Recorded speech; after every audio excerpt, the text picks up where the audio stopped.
भक्ती आम्ही केली सांडूनी उद्वेग, पावलो हे संग सुखयाचे, सुखामहा झाले धरितायाचा संग, पळाले उद्वेग सांडोनिया, तुका म्हणे सुख बहु झाले जीवा, घडली आज सेवा विठोबाची, सुखामहा झाले धरितायाचा संग, पळाले उद्वेग सांडोनिया. पांडुरंगा करो प्रथम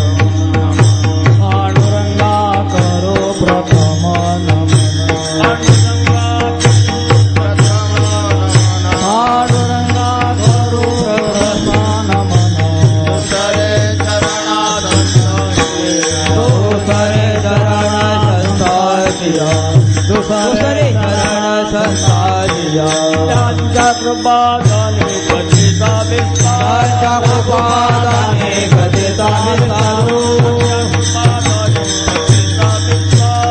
कृपादाने कथिता विस्तार, सद्गुरु दास सद्गुरु दास तुगा, सद्गुरु दास तुगा. जयांचे केलिया स्मरण होय सकळ विद्यांचे अधिकरण, तेचे बंधू श्रीचरण.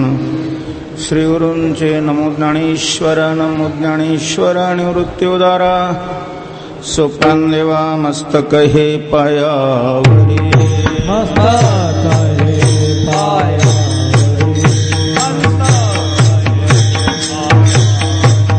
मस्तक हे पायावरी.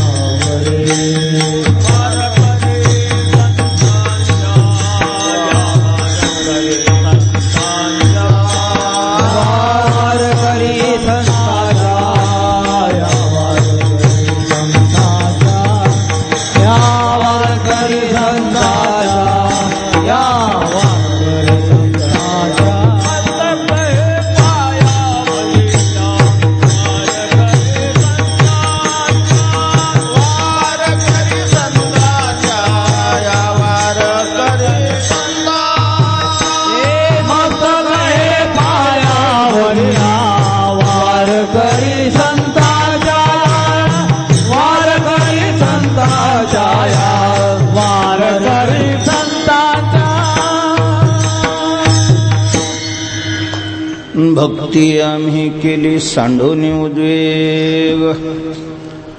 श्रीमंत श्री जगद्गुरु तुकोबाराय या अभंगातून आपल्या यशस्वी जीवनाची गाथा स्पष्ट करतात. विठ्ठल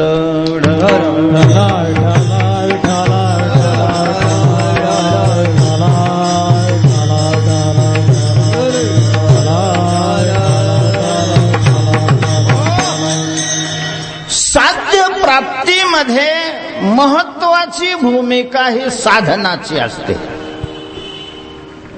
साध्य संसारातला असो वा परमार्थातला असो,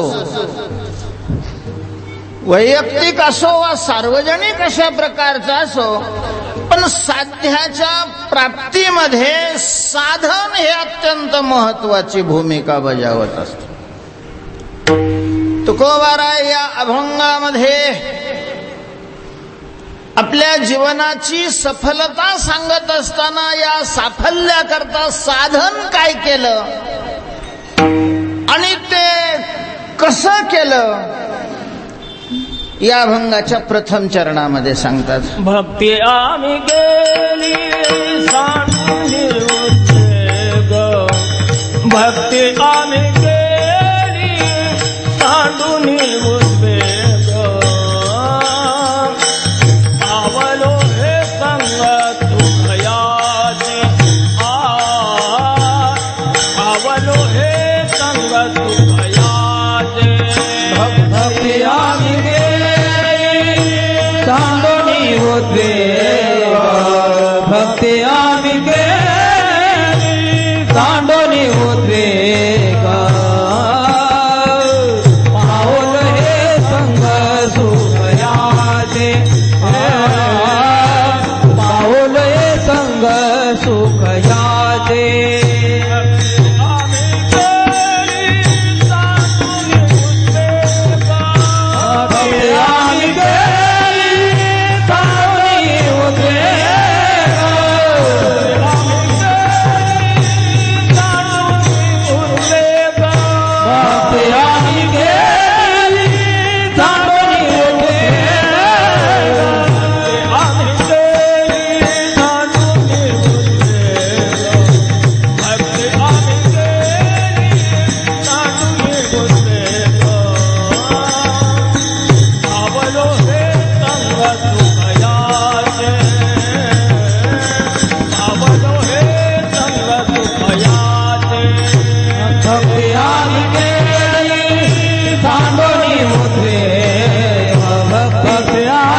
भक्ती आम्ही केली, आम्ही भक्ती केली. तुकोबाराय म्हणतात की जीवन सफल होण्याकरता, सुखाच्या प्राप्तीकरता साधन म्हणून आम्ही काय केलं? भक्ती केली. भक्ती. या अभंगामध्ये असं अगदी सूत्रमय भाषेमध्ये तुकोबाराय सांगतात की आम्ही भक्ती केली, एवढंच सांगितलेलं आहे. भक्ती कशी केली, किती केली, कुठं केली, भक्तीचं स्वरूप काय आहे, याचा ओहापोह तुकोबाराय या अभंगामध्ये करत नाही. नुसतं आम्ही भक्ती केली म्हणतात. तुकोबारायांना विचारलं, म्हटले महाराज आम्ही म्हणजे कुणी? तुम्ही हा जो आम्ही शब्द वापरला, कारण अनेक वचनी आहे ना, आम्ही सर्वनाम एक वचनी मी आणि अनेक वचनी आम्ही, किंवा आदर असल्यानंतर एक बहुवचन वापरलं जातं आम्ही. तर तुकोबाराय स्वतः करता कशाला आदर वापरतील? जे तुकोबाराय देह आणि देह संबंधे निंदावी अशा प्रकारचं म्हणतात, ते स्वतःला आम्ही अशा प्रकारचं कसं म्हणतील? म्हणजेच या ठिकाणी बहुवचनी आम्ही शब्द वापरलेला आहे. तर कोणाला घेऊन तुम्ही आम्ही म्हटले? तुम्ही म्हणजे कोण नेमके? कोणाला तुम्ही आम्ही म्हणत आहात? देहूकर तुम्ही,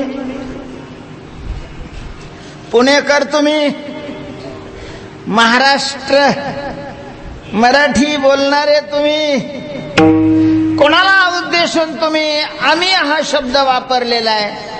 तर याचं सरळ सरळ उत्तर आहे, तुकोबाराय म्हणतात आम्ही म्हणजे भगवंताची भक्ती करणारे वैष्णव, वारकरी. मग ते कुठले का कर असत नाहीत, वारकरी वैष्णव अशा प्रकारचे. अगदी तुकोबारायांच्याच भाषेत आम्हीचा स्पष्टीकरण हवं असेल तर कोण आम्ही? आम्ही नामाचे धारक, आम्ही नामाचे धारक, प्रकार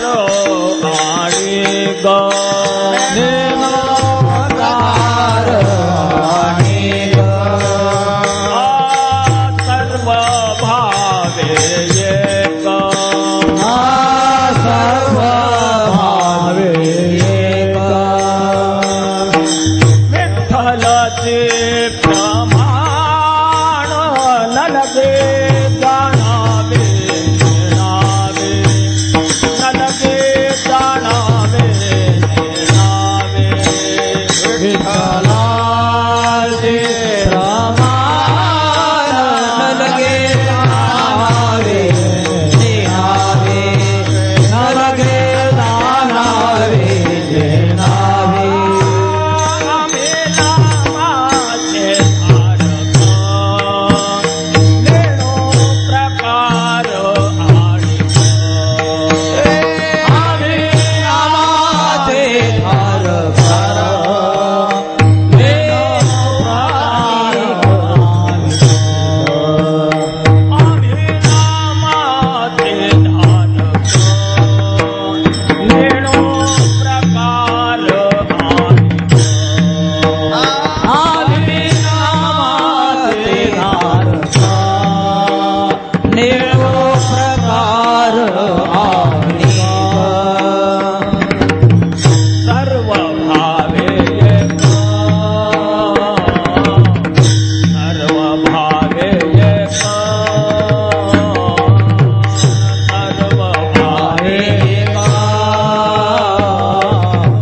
सर्व भावे एक, सर्व भावे एक,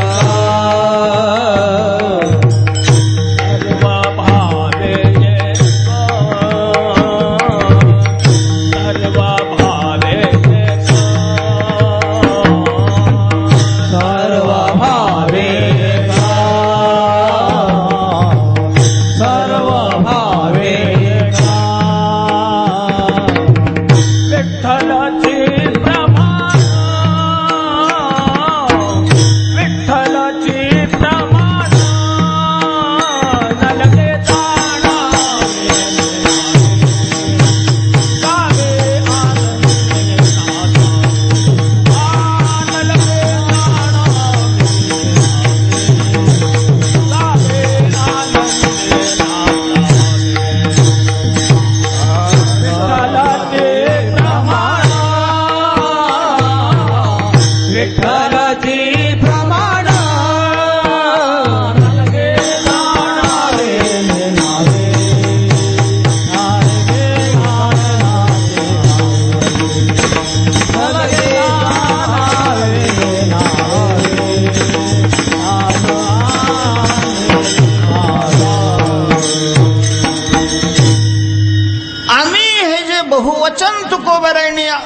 या अभंगामध्ये वापरलेलं आहे ते कोणत्या अवच्छेदकाने तर नामधारक या अवच्छेदकाने किंवा फलबल न्यायाने पाहायचं झालं तर तैसे आम्हा केले पांडुरंगे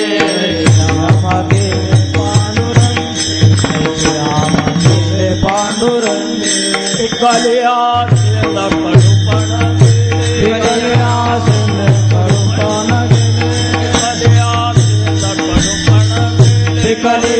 सिंध करुपण गेले पांडुरंगे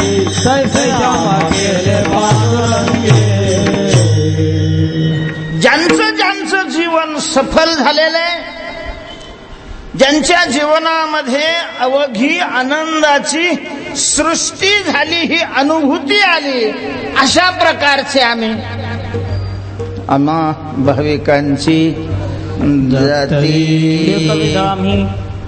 एकविध आम्ही न धरू म्हणजेच भक्ती करणारी जी तुकोबऱ्यांच्या पूर्वी, तुकोबऱ्यांच्या समकाली आणि तुकोबऱ्यांच्या नंतर ज्यांनी ज्यांनी भक्ती करून साध्यापर्यंत पोहोचले त्या सगळ्यांना उद्देशून तुकोबरा या ठिकाणी काय म्हणतात, आम्ही आम्ही.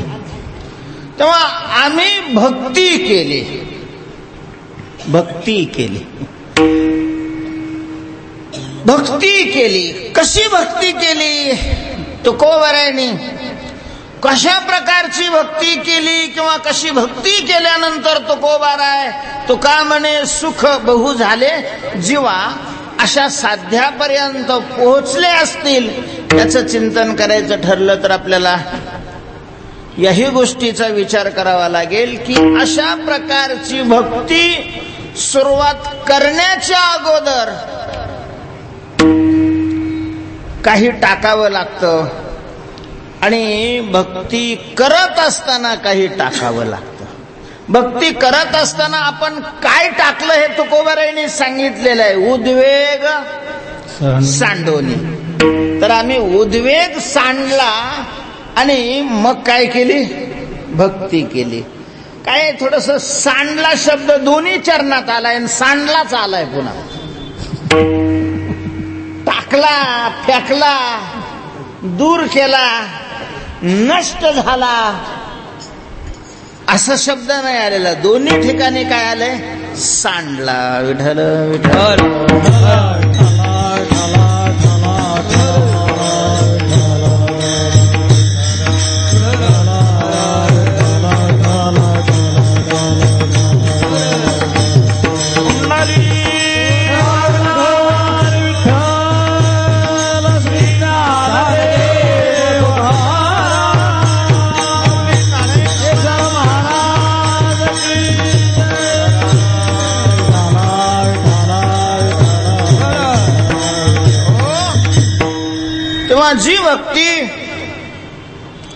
जी भक्ती अविनाशी सुखाची प्राप्ती करून देते, अशा प्रकारची भक्तीची साधना करायची असेल तर त्या साधकाला भक्तीला सुरुवात करण्याच्या पूर्वी कशाचा तरी त्याग करावा लागतो.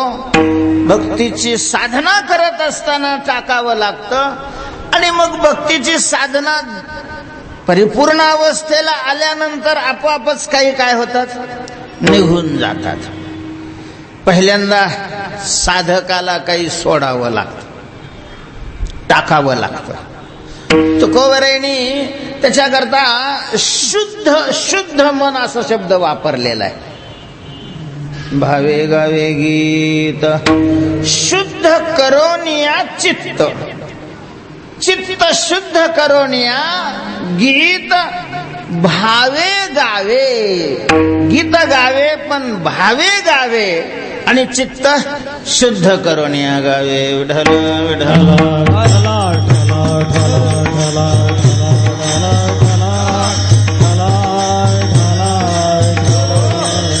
चित्त शुद्ध सेवा देवाची, सेवा देवाची, सेवा देवाची.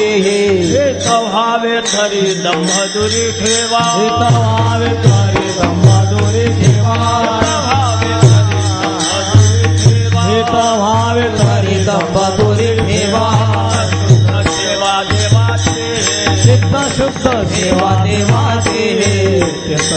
सेवा देवाची म्हणजे देवाची सेवा करण्याच्या अगोदर तुकोबारे म्हणतात चित्त शुद्ध अशा प्रकारचं करा आणि मग देवाच्या सेवेला लागा. तुका म्हणे शुद्ध मन नारायण स्मरावा करोनिया शुद्ध मन नारायण स्मरावा करोनिया शुद्ध नारायण स्मरावा नारायण स्मरावा नारायण स्मरावा करोनिया शुद्ध मन नारायण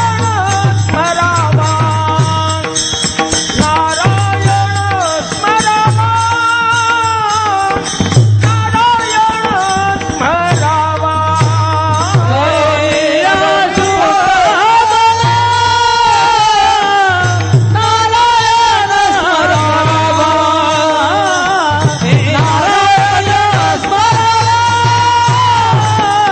नारायण स्मरावा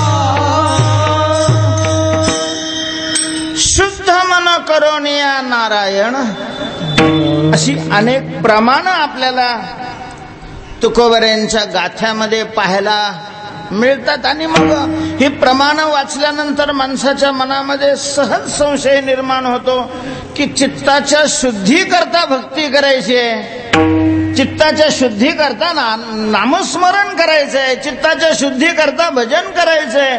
आणि तुकाराम महाराज म्हणतात चित्त शुद्ध करून भजन करा. आता हे चित्त शुद्ध कशाने करायचं? भावे गावे गीत किंवा शुद्ध करून या चित्त. तर ह्या चित्ताच्या शुद्धीचं स्वरूप काय आहे? चित्त शुद्ध असा शब्द असला तरी त्या चित्त शुद्ध शब्दाचा अर्थ किती मर्यादेपर्यंत करायचा हा तो प्रसंग पाहून तुकोबऱ्यांचा आणखीन एक अभंग आहे पहा. चित्त शुद्ध तरी शत्रू मित्र होती, व्याघ्रहीन खाती सर्पतया. जरी चित्त शुद्ध तरी शत्रू मित्र होती. म्हणजे कुत्रे सुद्धा भुकत नाही त्याला.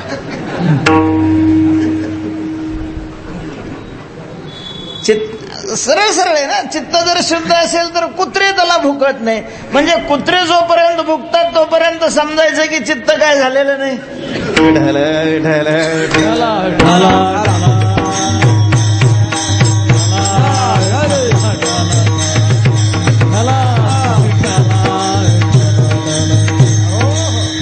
अर्थात मी चार पायाच्याच कुत्र्याबद्दल म्हटलो हा, गैरसमज नका करू. कारण दोन पायाचे कुत्रे घेतले तर ह्या प्रमाणाची संगतीच लागायची नाही. महाराज हे दोन पायाचे कुत्रे कोणालाही भुंकतात.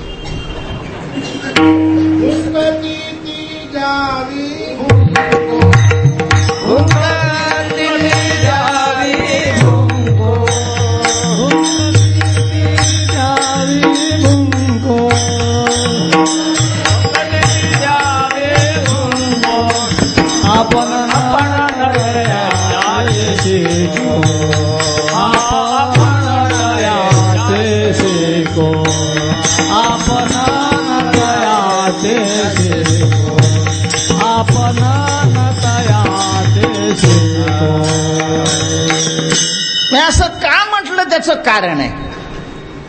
असं का म्हटलं त्याचं कारण आहे महाराज. प्रभू रामचंद्रांच्या जीवनासारखं शुद्ध आणि स्वच्छ जीवन मला नाही वाटत इतिहासामध्ये दुसऱ्या एखाद्या व्यक्तीचं इतकं स्वच्छ जीवन असेल.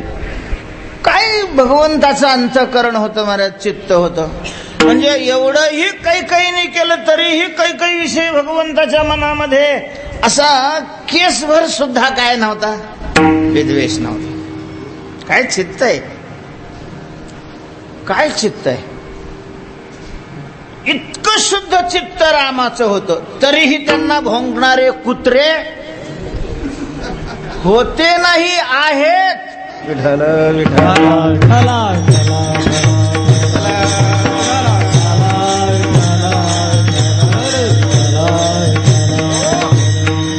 म्हणजे त्यांच्या कालापासून आजपर्यंत,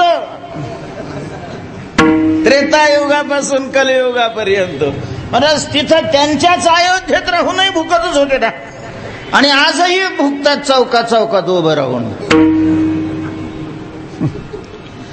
त्यामुळं दोन पायाचे कुत्रे नाही म्हणला मी. विठ्ठल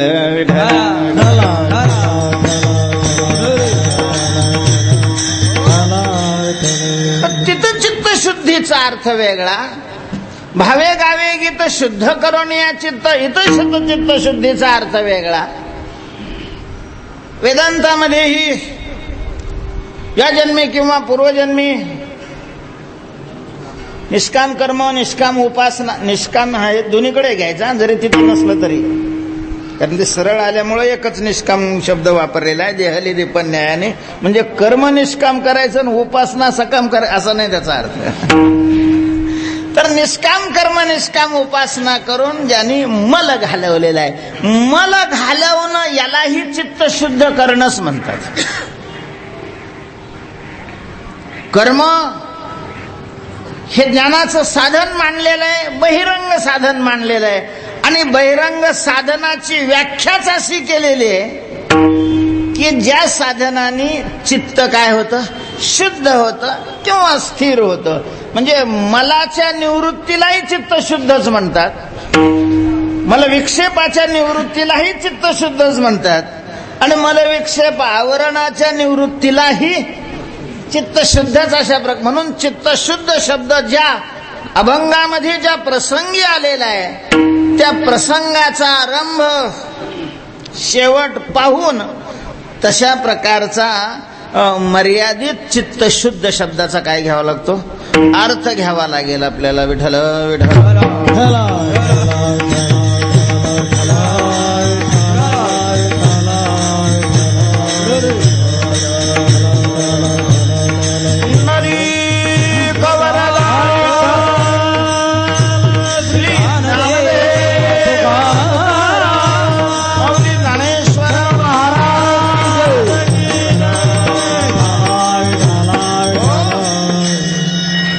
तुकोबाराय म्हणतात आम्ही भक्ती केली तर ही भक्ती करण्याच्या अगोदर काही गोष्टी सोडाव्या लागतात, चित्त शुद्ध करावं लागतं. तर इथं चित्तशुद्ध शब्दाचा अर्थ काय घ्यायचा? चित्तशुद्ध शब्दाचा अर्थ आहे अशहे समूळ खणून काढावी तेव्हाची गोसावी व्हावे. त्याने इथं गोसावी शब्दाचा अर्थ साधना करणारा साधक, पारमार्थिक अशा प्रकारचा वारकरी वैष्णव हा गोसावी शब्दाचा अर्थ आहे. पण जर त्याला अविनाशी सुखाकरता भक्ती करायची असेल तर त्याने भक्ती करण्याच्या अगोदर विषय आपल्याला मिळावे अशा विषयाच्या चित्तामध्ये असणाऱ्या ज्या आशा आहेत या आशेला हजमती करावे लागतात.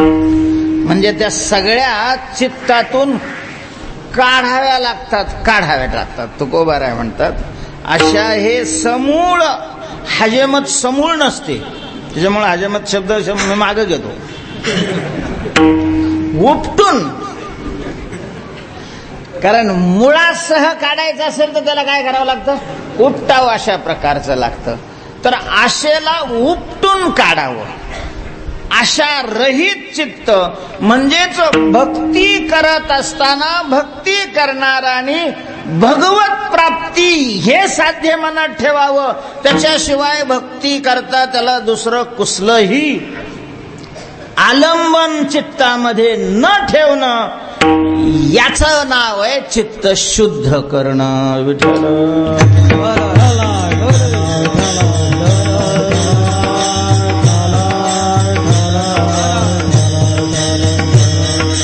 la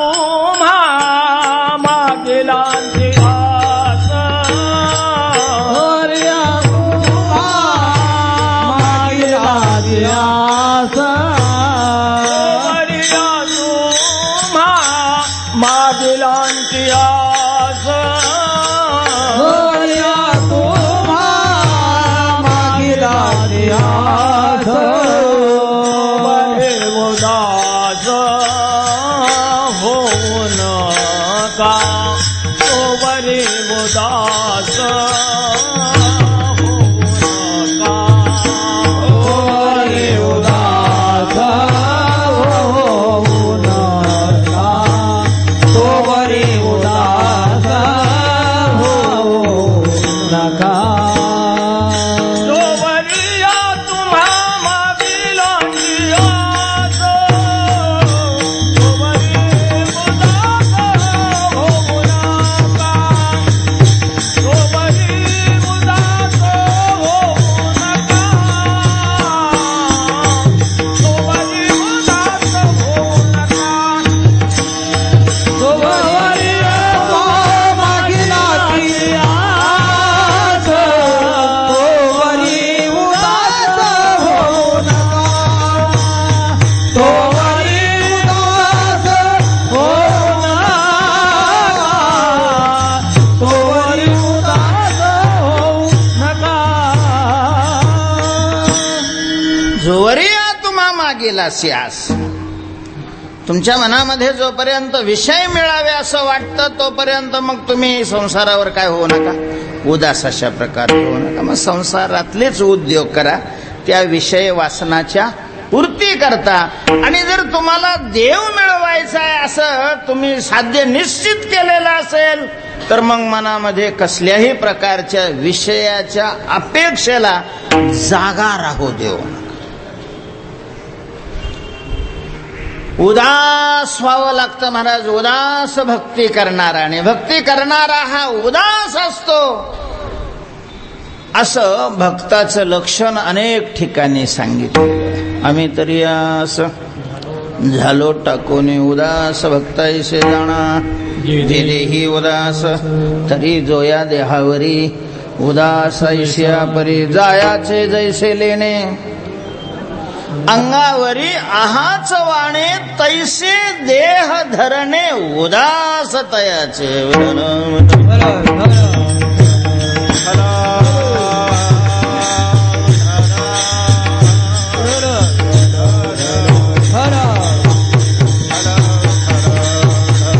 पुंडरीक वरदा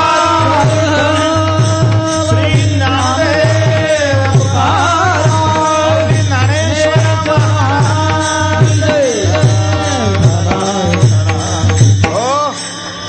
याला शास्त्रामध्ये निष्काम भक्ती म्हणतात. आम्ही भक्ती केली, पण याचा अर्थ आहे कशी भक्ती केली? निष्काम भक्ती केली. निष्काम त्यालाच शुद्ध निर्दोष दोषरहित अशा प्रकारची भक्ती केली. आणि भक्तीमध्ये होणारे जे दोष आहेत त्याच्यातला हा दोष आहे. कशा करता तरी भक्ती करणं, कशा करता तरी भक्ती करणं म्हणजे सकाम भक्तीमध्ये मोडलं जातं ते. आणि मग सकाम भक्ती ही सुखाची प्राप्तीचं साध्य नाही प्राप्त करून देऊ शकत. अर्थात त्याच्याकरता ती भक्ती नसते. ही ती तरी कशाला प्राप्त करून देईल? याला ज्याची इच्छा असते त्याच्याच करता त्याची काय असते? भक्ती असते. त्याला देवाकरता भक्ती नसतेच. ती जे मिळावं म्हणून तो भक्ती करायला लागलेला असतो त्याचं साध्यच मुळात ते असतं. परमात्म्याचा संबंधच नाही. आता काही लोकांनी भक्ती करून परमात्मा मिळवला म्हणून भक्ती करणारे सगळेच परमात्म्या करता भक्ती करतात, अशा प्रकारचा लोकांचा गैरसमज होतो. विठ्ठल विठ्ठल.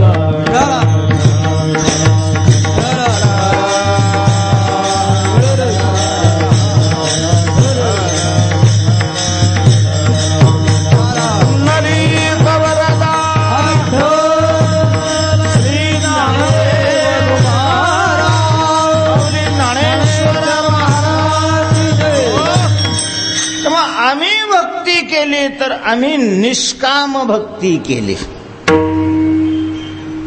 चित्ती नाही असं त्याचा पांडुरंगदास असे भक्ताची घरी. आशा ठेवून नाही. आशा ज्याच्या हात असते तो सगळ्या जगाचा दास असतो. आशाबद्ध तो जगाचा दास, पूज्य तो उदास सकळ. तेव्हा भक्ती आम्ही केली तर कशी भक्ती केली? निष्काम भक्ती केली. म्हणजे काम म्हणजे इच्छा आहे. आणि देवाच्या प्राप्तीकरता वा सुखाच्या प्राप्तीकरता तुकोबरेने भक्ती केली आणि तुम्ही त्याला निष्काम शब्द जोडला तर देवाच्या प्राप्तीच्या इच्छा आहे, काम आहे, तर ती निष्काम कशी? असाही कोणी काय करू शकता? प्रश्न करू शकतं. तर इथं निष्काम शब्दाचाही अर्थ आहे का? तिथं काम शब्दाचा निरपेक्ष अर्थ नाही घ्यायचा. देवा वाचून दुसरं काही मिळावं अशा प्रकारच्या इच्छेला काय म्हटलं जातं? सकाम म्हटलं जातं. सकाम. विठ्ठल विठ्ठल.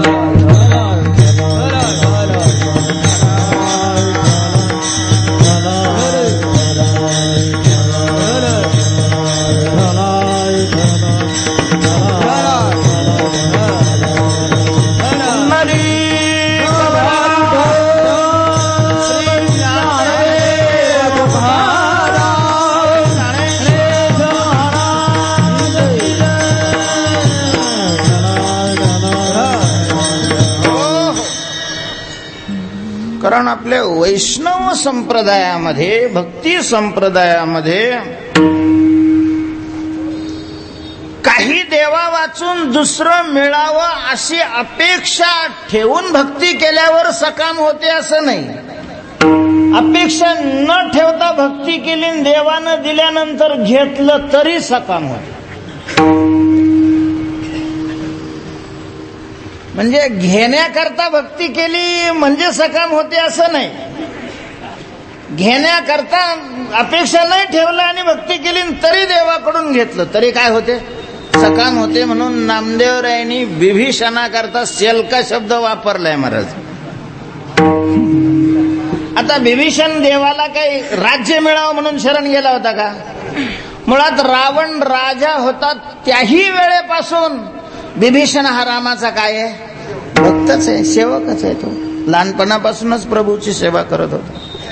आणि तो शरण गेला ते एकतर रावणाने हाकलू नाही दिलं आणि रावणाच्या हट्टामुळं सगळ्या राक्षस जातीचा संहार होऊ नये म्हणून तो काय झाला? रामाकडे अशा प्रकारचा गेला. पण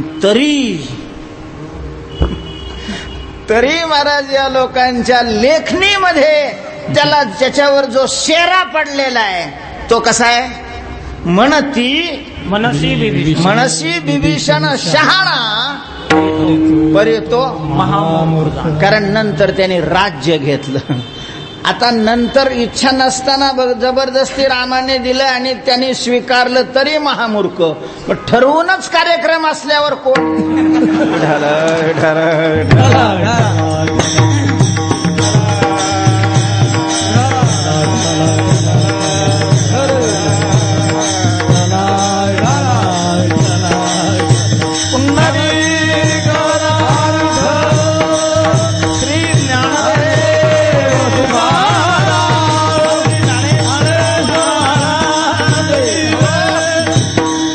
भक्तीची साधना करणारा करता हा भाग आहे, आपल्या करता नाहीये. भगवत सुखाची प्राप्ती ज्याला जीवनामध्ये करून घ्यायची आहे त्याच्याकरता जो भक्तीला लागलेला आहे. पूर्वी जसं महाराज देश सेवेनं प्रेरित होऊन माणसं राजकारणामध्ये स्वतःला काय करायचे? वाहून घेत होती. महाराज घरदार बर्बाद झाली यांची देशाच्या सेवेकरता. म्हणजे पहिल्यांदा मुळात तशा प्रकारची भावनेनंच प्रेरित होतात. आणि अलीकडे जी राजकारणामध्ये जातात ती माणसं म्हणजे जाताना मानसिकता जी आहे ती मानसिकताच विकृत झालेली आहे. आणि मग हे राजकारणातच झालंय असं नाही, हे राजकारणातच झालेलं आहे असं नाही. आळंदीला कोणची पोरं पाठवतात तुम्हाला वाटतं? 1 नंबरनी पास झालेले, नापास झाले की जाऊ द्या आळंदीला. विठ्ठल विठ्ठल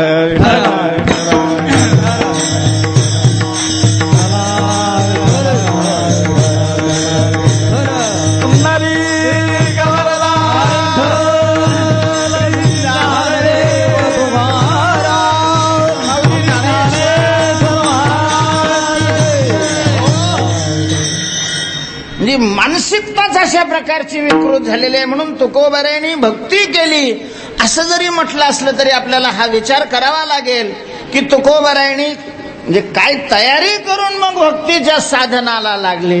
तर तुकोबारायांनी चित्तामध्ये विषय संसारातल्या वस्तू मिळवण्याच्या ज्या अपेक्षा आहेत त्या अपेक्षा पहिल्यांदा उपटून टाकल्या. आता जीवनात काय मिळवायचं आहे?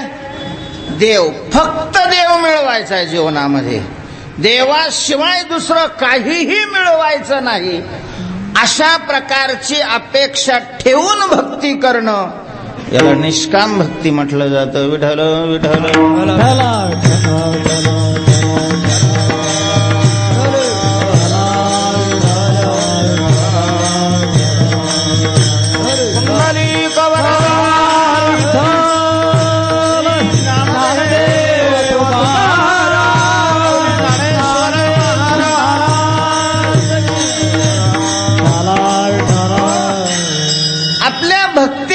देवाशी संबंध जास्त असतो का लोकाशी संबंध जास्त असतो? आता आपण काय करतो हे आपल्यालाच कळत नाही. भक्तीच्या नावाखाली करतो हे सगळं ठीक आहे, पण त्याच्यात आपल्याला भगवत प्राप्ती व्हावी, भगवत सुखाचा अनुभव यावा, आपलं जीवन कृतकृत्य व्हावं अशी इच्छा सामान्य रूपात असू शकते, विशेष रूपामध्ये नाही.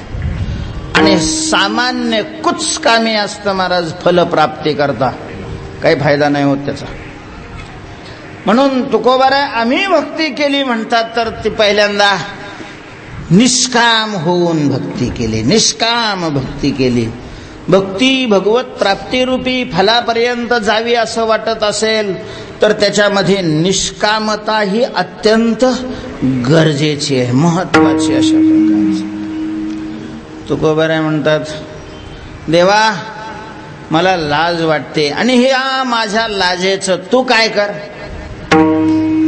राख, संरक्षण कर. काय आता राखे काय नव्हे करिता तू, आता राखे माझी लाज. कशाची लाज वाटते? शेवट सांगितलेलं आहे तुका म्हणे, देवा शुद्ध घ्यावी माझी सेवा, माझ्याकडून सेवा शुद्ध होत नाही याची मला लाज वाटते. तर तुम्ही माझी सेवा कशी घ्या? शुद्ध अशा प्रकारची घ्या, शुद्ध सेवा होईल अशा प्रकारचं मला तुम्ही बनवा. म्हणजे निष्काम भक्ती केली, भक्ती केली, निष्काम केली. महाराज भक्ती अनन्य असावी लागते, निर्व्यभिचार ज्याला म्हटलं जातं. गीतेमध्ये जिथं जिथं भक्ती शब्द आलेला आहे तिथं तिथं अनन्य या विशेषणाला संबद्ध होऊनच भक्ती शब्द आला. विठ्ठल विठ्ठल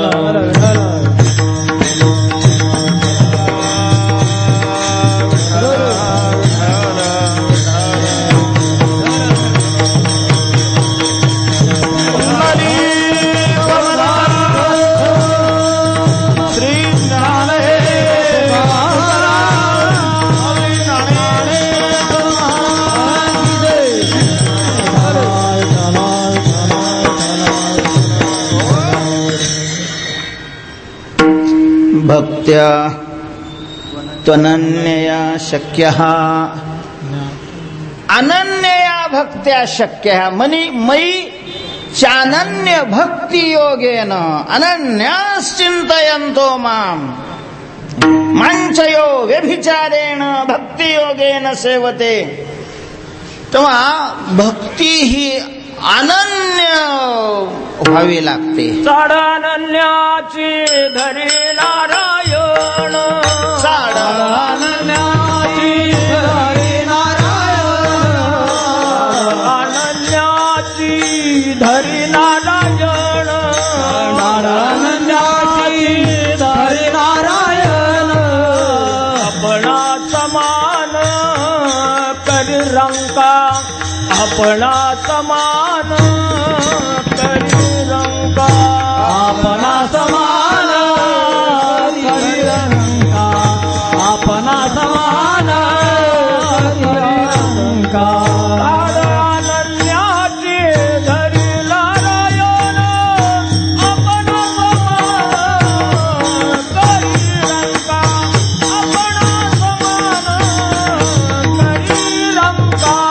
अनन्याची धरी नारायण, आपणा समान करी रंका, आपणा समान करी रंका. साड अनन्याची धरी नारायण. काय असं सहज सहज वाटतं महाराज. त्याच्या आत घुसल्यानंतर त्याची गंभीरता लक्षात येते. अनन्याची चाड नारायण धरी, म्हणजे अनन्य भक्ती असेल तरच भक्ती म्हणून तो मोजमाप करतो, म्हणजे दखल देतो. जर त्याची भक्ती कशी असेल, अनन्य असेल तरच त्याच्या दप्तरामध्ये त्याची नोंद होते, सत्य करणाराची. सत्ता म्हणजे वर्षात, मग त्या तारखेला दुसऱ्या वर्षाला, आणि मग ते अनन्यता कुठं राहते. हे काय, हा उत्सव आहे. उत्सव काय रोज थोडाच केला जातो, पण भक्ती दररोज नाही, अनन्य अखंड व्हावे लागते. अखंड भगवंतांनी अगदी जाहीर रीतीनं अशा प्रकारचं हे मान्य केलेलं आहे की योगक्षेमम वहाम्यहम, अहम योगक्षेमम वहामी. त्याचा मी योगक्षेम वाहतो. योगक्षेम त्याचे, जाणी जडवारी, त्याचे महत्वाचा शब्द, त्याचे. कोणाचा वाहणार देवा? अनन्य. पहिल्यांदा चिंतयंता नाही, पहिल्यांदा अनन्य होऊन अशा प्रकारचं चिंतन करणारा. त्यांचा भार वाहे माथा, करी योग प्रेम चिंता, करी योग प्रेम चिंता, करी योग प्रेम चिंता. त्यांचा भार वाहे माथा, करी योग प्रेम चिंता, करी योग प्रेम चिंता, करी योग प्रेम चिंता. त्यांचा भार माथाव आहे, त्यांच्या योगक्षेमाची चिंता करी, त्यांच्या योगक्षेमाची चिंता करतो. त्यांचं सगळं ओझं डोक्यावर वाहतं, पण त्यांचा, आमचा नाही, सर्वांचा नाही, नाही का, त्यांचा अनन्य महाराज. डबा घेऊन येईल तो बसलाय त्या ठिकाणी, पण डब्याचा विचारही सोडून जो संतत अशा प्रकारचं भगवंताच्या चिंतनाची धारा चालू ठेवील, धारा चालू ठेवील. म्हणून आम्ही भक्ती केली तर आम्ही निष्काम भक्ती केली. आम्ही भक्ती केली ती कशी केली? अनन्य भक्ती केली, अनन्य आणि अखंड. नित्याभियुक्तानाम, नित्य अभियुक्त म्हणजे अखंड देवाशी संबद्ध असला पाहिजे भक्ताचा, चिंतनाच्या द्वारा. जरी शरीराने तू दुसरं काम करत असला तरी चित्त त्याच चिंतन करत असलं पाहिजे. जरी शरीराने दुसरं. एखादी बाई असते मला जर पूर्वी सार्वजनिक नळ होते किंवा विहिरीवरून बारवावरून पाणी आणावं लागत होतं. मग काही भागामध्ये ते हंड्यानी पाणी आणलं जायचं. पुणे भागामध्ये हंड्यानी पाणी न्यायची पद्धत होती. मग ते एक हंडा कवर आणायचा. 2-3 भांड्या एक बाई एका वेळेला ती घ्यायची. अशी दुसऱ्या माणसाने तिच्या डोक्यावर काय करायचं, तो हंडा ठेवायचं. म्हणजे एकावर 3 हांडे आणि ते डोक्यावर, आणि ती चालायची. पण चालत असताना महाराज गप्पा मारत चालायची. ती हात सोडून चालायची, हंड्याला हातही नाही, आणि दुसऱ्याशी गप्पा मारत चालते. जरी आपल्याला गप्पा मारताना दिसत असली, जरी तिचा हंड्याला हात नसला, तरीही पूर्ण अशा प्रकारचा तिनं तोल काय केलेला असतो, सांभाळलेला असतो. पूर्ण तोल सांभाळलेला असतो. तसं चिंतनाचा तोल सांभाळून मग हा बाकीचा व्यवहार करावा लागतो. विठ्ठल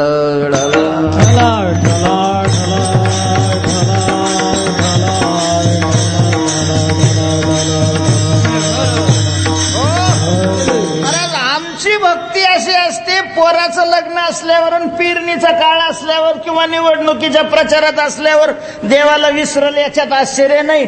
सत्यात देवाला विसरतो. म्हणजे देवाचा आठव करण्याकरताच सत्ता असतो, आणि त्या सत्याच्या भानगडीत देवाचा सगळा विसर पडून जातो. इतके आम्ही पुढचे आहेत. अशी भक्ती, त्या सुखाची प्राप्ती वायाला जाईल असं नाही. भक्ती करणं सत्कर्म आहे. पुण्य तर निश्चितच होणारच आहे. भगवंताचं नाव घेतल्यानंतर पुण्य होतच, प्रश्नच नाहीये. इथं साध्य प्राप्तीपर्यंत ती भक्ती जात नाही, एवढाच त्याचा सांगण्याचा उद्देश आहे. निरर्थक आहे असा नाही. विठ्ठल विठ्ठल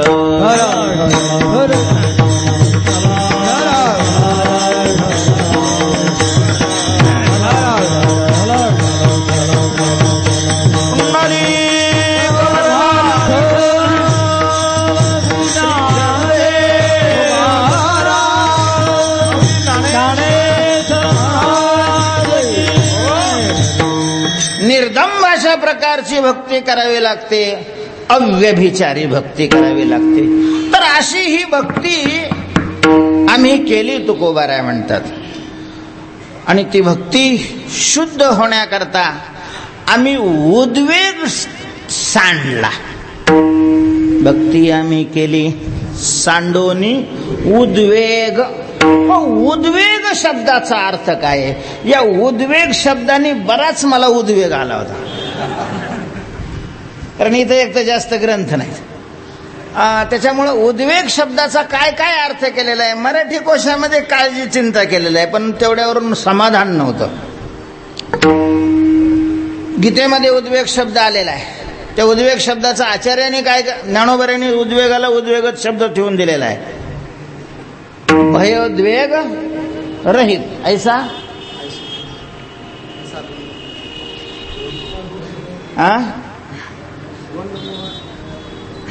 भयोद्वेग रहित ऐसा द्वंद्व निर्मुक्त भयोद्वेग रहित. हा तर उद्वेगाला उद्वेगच शब्द ठेवलेला आहे ज्ञानोबरांनी. मग आचार्यांचं गीता भाष्य पाहिलं, त्याच्यामध्ये त्यांनी उद्वेग हा उद्विग्नता अशा प्रकारचा अर्थ केलेला आहे. उद्वेग शब्दाचा अर्थ काय केला? उद्विग्नता. उद्विग्नता म्हणजे मध्ये कधी कधी मनुष्य अतिशय काय होऊन जातो, उद्विग्न होतो. तर ही उद्विग्नता त्याची भक्ताची निघून गेलेली असते असा तिथं अर्थ केलेला आहे. मग उद्वेग, आता परत एक कोश दुसरा पाहिला संस्कृतचा आहे, त्याच्यात 6 अर्थ दिलेले आहेत उद्वेगाचे. त्याच्यामध्ये पहिलाच अर्थ आहे चंचलता. तर वृत्तीची अस्थिरता, याचं नाव काय आहे? उद्वेग आहे. मग ती चिंतेनंही अस्थिर होते, भीतीनंही अस्थिर अशा प्रकारचे होते, लोभानेही अस्थिर होते, क्रोधानेही अस्थिर होते. हे सगळे विकार वृत्तीला काय करतात? वृत्ती म्हणजे चित्ताला चंचल करतात, अस्थिर करतात म्हणजेच उद्विग्न अशा प्रकारचं करतात.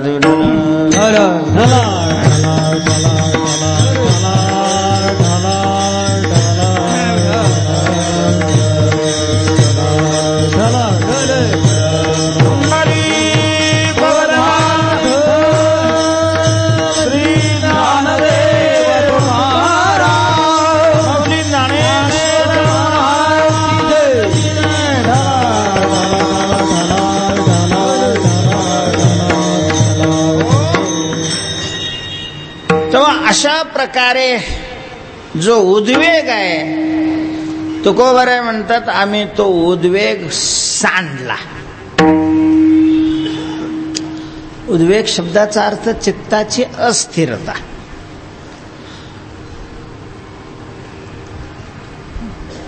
चिंता काळजी.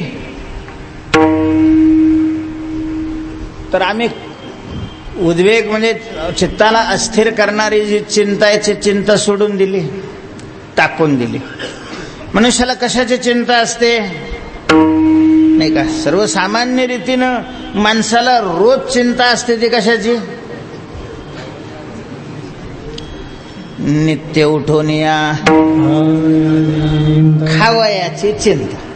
पंक्ती ठरवल्या असल्या तर मग नाही एवढा ताण राहत. नित्य उठून या खावयाची चिंता, खाण्याची चिंता असते. आता ज्याच्याकडे नाही त्याला चिंता आहे, ज्याच्याकडे भरपूर आहे झळा नाही गेलाय त्याला चिंता करायची काय गरज आहे? त्याला बी चिंता असते. कशाची? आज भाजी कोणती करायची,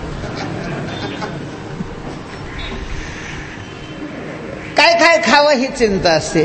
गरीब असेल त्याला काय खावं चिंता असते, तर संपन्न असेल त्याला काय काय खावं अशा प्रकारची संसाराची चिंता. थोडक्यात चिंता कशाची असते संसारामध्ये? मग संसारात काही एक चिंता आहे काय महाराज? चिंतेचं जाळं असतं, जाळं. भगवान सांगतात चिंताम परिमेयांच प्रलयांतामुपाश्रिताः कामोपभोग परमायेतावदिति निश्चिताः. खूप खूप खूप चिंता असतात. शेतीविषयक चिंता असते, पोराविषयीची चिंता असते, घराविषयीची चिंता असते, लाईट बिल वाढवून येतं त्याची काय राहते चिंता राहते, कुणाला पैसे दिलेले ते देत नाही त्याची चिंता असते. किती काही अशा प्रकारच्या चिंता आहे. तर तुकोबाराय म्हणतात आम्ही भक्ती ही चिंता सोडून केली म्हणजे उद्वेग सांडला. आता तुकाराम महाराजांना विचारलं व संसाराची चिंता शरीराला आवश्यक असणाऱ्या ज्या गरजेच्या गोष्टी आहेत त्यांची चिंता सांडणं कसं शक्य आहे हो महाराज? तुम्ही कशी काय सांडली? विठ्ठल विठ्ठल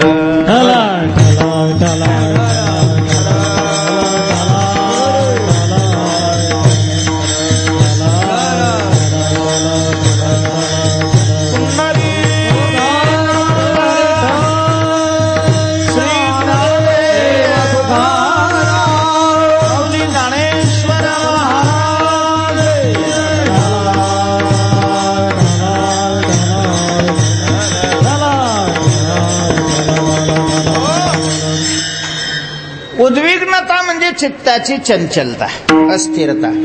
आणि मग ती चिंतेमुळे निर्माण होणारी अस्थिरता आहे, अपेक्षेमुळे निर्माण होणारी अस्थिरता आहे, क्रोधामुळे निर्माण होणारी काय आहे अस्थिरता. अनेक कारणामुळे अस्थिरता निर्माण होते. त्यामध्ये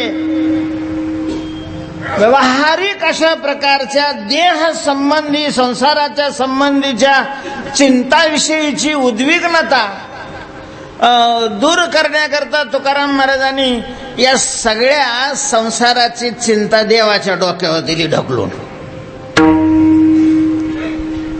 म्हणजे देह संबंधी अशा प्रकारचं जे ओझ आहे, देहाचं ओझ जे बहुतेक तुम्ही आम्ही आपल्या डोक्यावर घेतलेलं आहे, घेतो नाही घेतलेलंच आहे. तर हे ओझ तुकोबाराय म्हणतात मी देवाच्या डोक्यावर टाकून दिलं. देवाची माथा घालून या भार. त्यामुळं मग आता आम्ही चिंताच करत नाही. चिंता न केल्यामुळं चिंतेमुळं निर्माण होणारी उद्विग्नता, ती उद्विग्नता सांडली गेली. विठ्ठल विठ्ठल.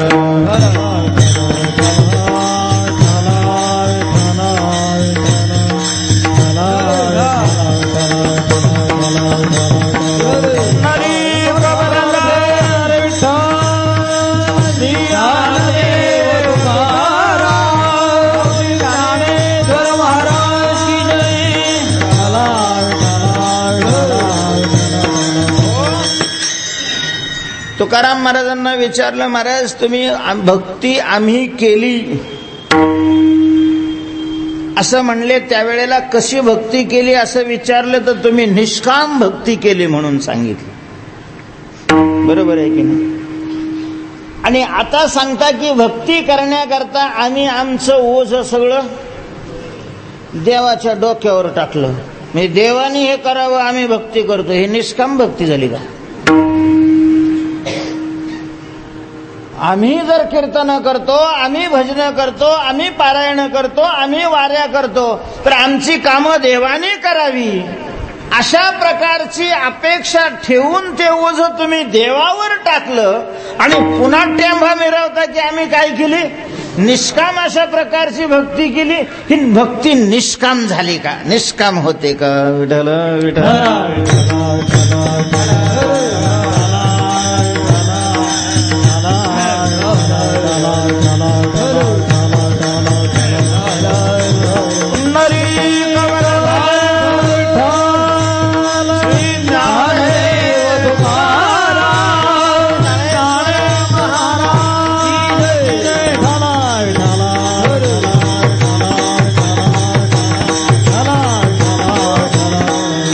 घालोनी माथा बैसलो भार,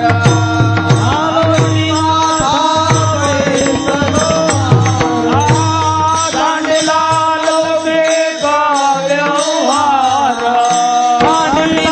लौकिक व्यवहार, देह विचार रे थार अविनाश पर पदायते, देह विचार रे थार अविनाश पर पदायते, आदे विचारे सार अविनाश परपदायसे, आदे विचारे सार अविनाश परपदायसे. घालोनी माथा बैसलो भार, भार माथा घालोनी बैसलो, लौकिक व्यवहार सांडीला त्याच्या डोक्यावर दिलं ओझं टाकून.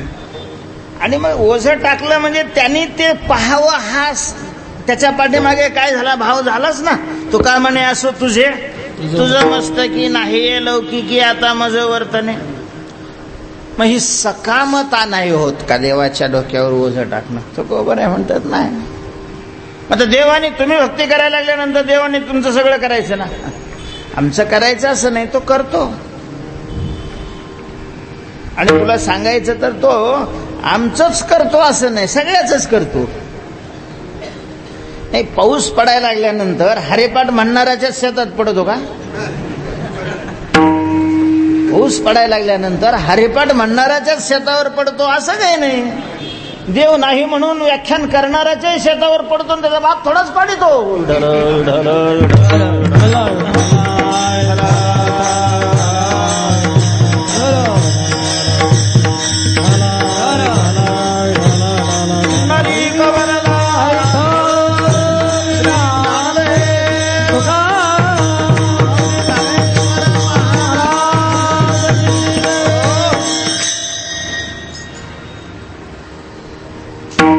म्हणजे ही मग सकामता नाही. नाही नाही, देवावर भार घातला म्हणजे आमची देवाकडे ठेव आहे.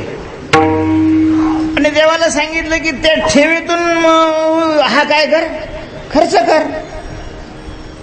तुमची देवाकडे ठेव आहे. हा ठेव आहे, तुमची सुद्धा आहे. सगळ्याच ठेवी देवाकडे, कारण देव बँक आहे. आणि त्या बँकेमध्ये सगळ्याचं काय आहे? खाते आहेत. सगळ्याची खाते आहेत. एका एकाची अशी 3 खाते असतात. संचित खातं, क्रियमान खातं आणि प्रारब्ध खातं. तर आम्ही त्याला सांगितलं की बुवा या प्रारब्धातून याची व्यवस्था करून टाकतो. म्हणजे त्याच्यामुळे त्याला काही त्याच्या खिशातलं द्यायचं असं काहीच नाहीये. तुकोबारांनी स्पष्ट केलेलं आहे देवापुढं, होईन तो भोग भोगीना आपुला, न घाली विठ्ठला भार तुझं देवा. आमचा भार आम्ही तुझ्यावर नाही घालणार. आमचा जसा भोग असेल तसा भोगायला आम्ही काय तयार आहे, तयार. आणि मग हे देवाचे माथा घालून बाकीच्याला आपलं बरं वाटावं म्हणून. अन्यथा महाराज देव तरी का खिशातलं देतो? देव ठरलेलं आहे. जरी त्याला देव म्हणत असले, जरी देतो देतो म्हणून त्याला देव म्हणत असले, तरी देतो म्हणजे त्याच्याच खात्यातलं त्याला काढून देतो. होते ते द्यावया आला नारायण, होते ते द्यावया आला नारायण, होते ते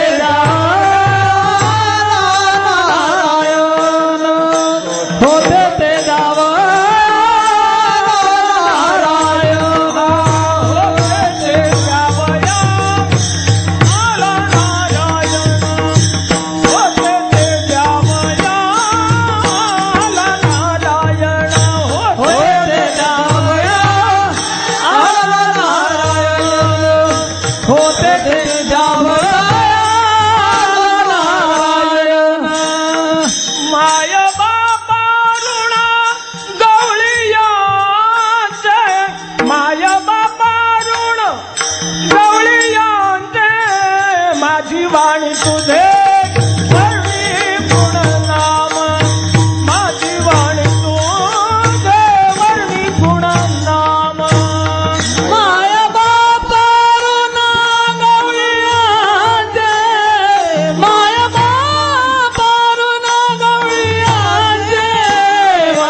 काय सुंदर प्रमाण आलं. माय बापा गवळीयाचे ऋण होते ते द्यावया नारायण आला. अवतार दुष्टाचा संहार करण्याकरता घेतला आणि तो दुष्ट मथुरेतच होता. आणि हेही महाशय कुठं प्रगट झाले? मथुरेत प्रगट झाले. आणि तिथून गोकुळात कशाला आले? तर हे पहिलं लोकांचं घेतलेलं होतं ते द्यायला होते ते द्यावया आला नारायण. तेव्हा तो भार घेतो म्हणजे आपला आहेच त्याच्याकडे खातं, त्याच्यातून त्यांनी काढून द्यायचं. त्याच्यामुळे त्याच्यात निष्कामता बिघडते असा काही संबंध नाही. तेव्हा देवाच्या डोक्यावर संसाराचा देह निर्वाहाचा अशा प्रकारचा भार घातल्यामुळं तत्संबंधी होणारी चिंता आणि त्या चिंतेपासून निर्माण होणारा उद्वेग, तो उद्वेग आम्ही अशा रीतीनं काय केला? सांडला विठोबार खुमा.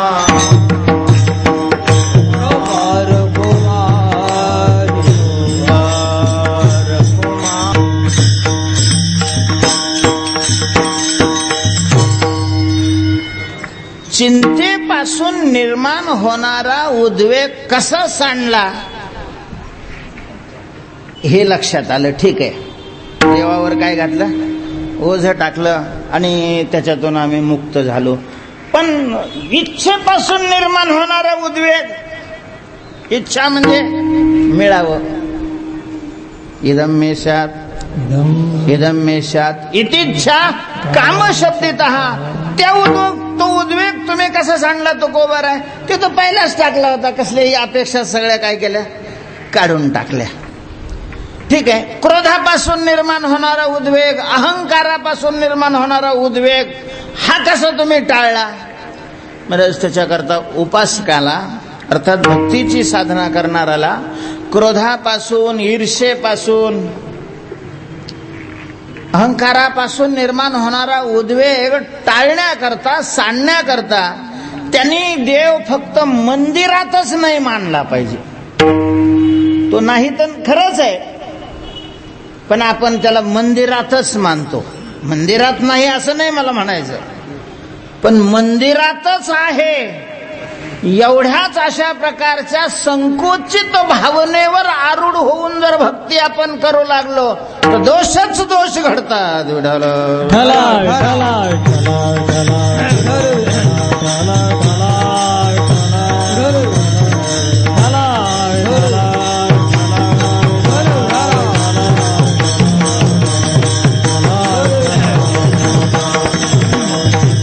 काय केलो एक देशी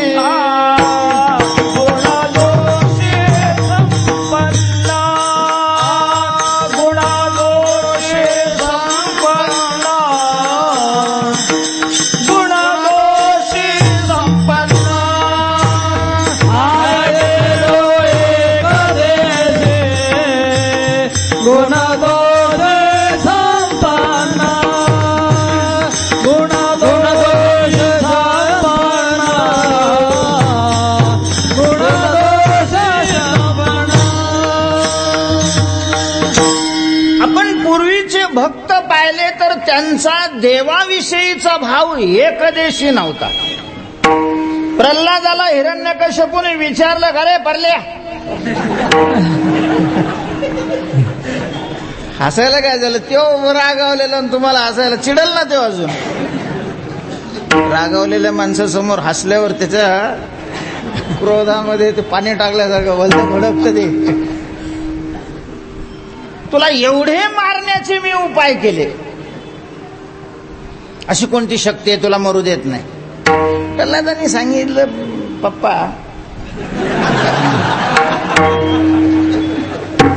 शक्तीचं केंद्र एकच आहे, त्याची शक्ती तुमच्या ठिकाणी आहे, त्या शक्तीनं तुम्ही मला मारायचा प्रयत्न करता आणि तीच शक्ती माझं काय करते? संरक्षण अशा प्रकारचे करते. कोण आहे तो? देव, ईश्वर. कुठं आहे देव? कुठं आहे? त्याने पंढरपुरात आहे म्हणून नाही सांगितलं, मंदिरात आहे म्हणून नाही सांगितलं. देव कुठं आहे अशा प्रकारचं विचारल्यानंतर प्रल्हादाने सांगितलं सगळ्या ठिकाणी. तो विठ्ठल जडी स्थळी भरला, तो मे मुमे खडक खंब मे, तो सगळ्या ठिकाणी. म्हणजे प्रल्हाद देव सगळ्या ठिकाणी मानत होता. आपणही देव सगळ्या ठिकाणी मानला पाहिजे. सगळ्या ठिकाणी नाही मानला तर दिंडी बरोबर केलेलं भजन फुकटच जाईल महाराज. कारण तिथं ऐकायला तो नाही, तो इकडं मंदिरामध्ये ना, आपण तिकडे 200 किलोमीटरवर भजन करायला लागलो, त्याला कसं काय ऐकू जाईल? त्याच्यामुळं जिथं भजन करतो तिथं तो आहे असं मानलं पाहिजे. अर्थात तो व्यापक आहे असं. आणि मग व्यापक सगळ्यात तो आहे, तर ज्याचा आपण द्वेष करतो त्याच्यातही तो आहे. आणि मग त्याचा द्वेष करणं याचा सरळ सरळ अर्थ कोणाचा आहे? पांडुरंगाचा द्वेष करणं. म्हणून कोणाही जीवाचा न घडो मत्सर, वर्म सर्वेश्वर पूजनाचे, नाही का? कर्षयंत शरीरस्थम भूतग्रामम चेतसा माम चैवांत शरीरस्थम तान विद्या सुर निश्चयान. तेव्हा परमात्मा हा व्यापक आहे. अशा प्रकारची परमात्म्याच्या व्यापकत्वाची भावना, ही भावना आपल्याला द्वेष, मत्सर, ईर्षेपासून निर्माण होणाऱ्या उद्वेगापासून मुक्त ठेवते. अशा प्रकारे तुकोबाराय म्हणतात, आम्ही भक्ती केली. कशी केली? उद्वेग सांडून अशा प्रकारची केली. ज्ञानेश्वर